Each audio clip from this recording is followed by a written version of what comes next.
The next query is about NTPC Green. This one's from Albi, all the way from Bahrain. They are holding 215 shares of NTPC Green at a price of 121. The current market price is lower than that, and they wanted to know if they could buy more for the long term. Saurabh, I'll come to you.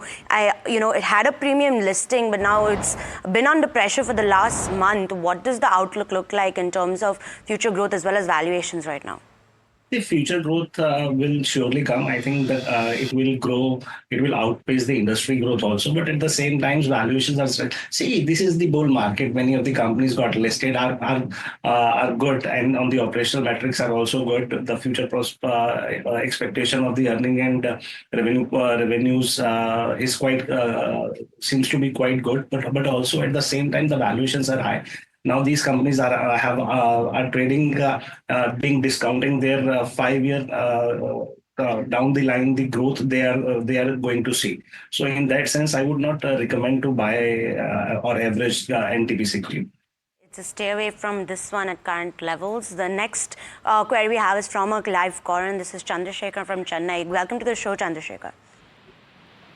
Yeah. Hello. Hello. What is your query about?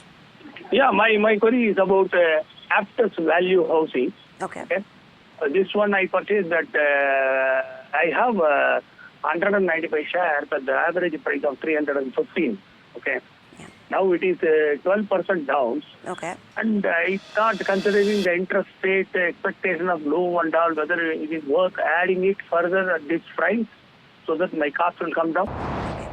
And when you got into this position, was it from a long-term or a short-term perspective? It was on a positional trade like I purchased, but considering the interest rate lowering and all, I thought I can keep it for another 6 to 8 months. Got it. Vinay, I'll come to you. How does Aptus Valve look on the charts? Would it be could the caller hold for a while?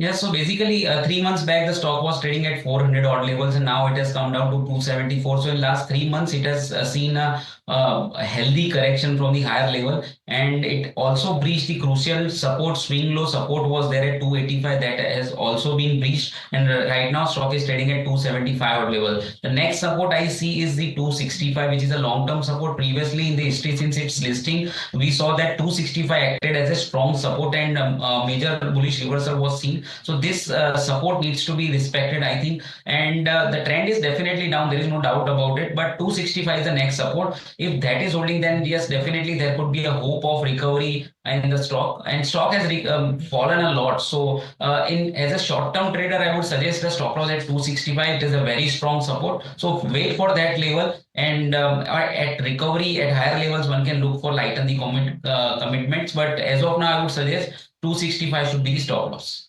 265 is a stop loss for Aptus Value Housing. Moving on to the next query.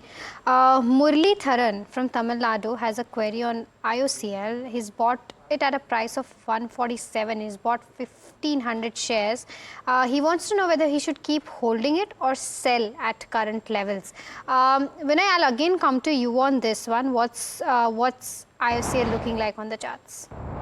So IOC, the chart setup is weak only from the oil and gas space. These oil marketing companies are continually underperforming. The major reason is that rising Brent crude prices that is hurting the sentiment in the sector. So from the same space, oil and gas space, there are other stocks like Reliance Industry, ONGC, Oil India are performing very well because of the rising crude prices are supporting them. So as of now, in the short term, I don't expect the oil marketing companies to do well. It could be a long-term bet at lower levels. One can start accumulating, and for the more than 1 year outlook, these stocks are very good. PSU, OMCs are people are getting at lower level. But for the short term, I would looking at the momentum. I would suggest to not taking any long positions. In fact, I am considering Reliance Industries a better bet at this point of time from the oil and gas, and the Oil India ONGC could also outperform this sector. So better not to anticipate any bottom right now. It is into a sell momentum, and be with a trend and don't take any long position for the short term.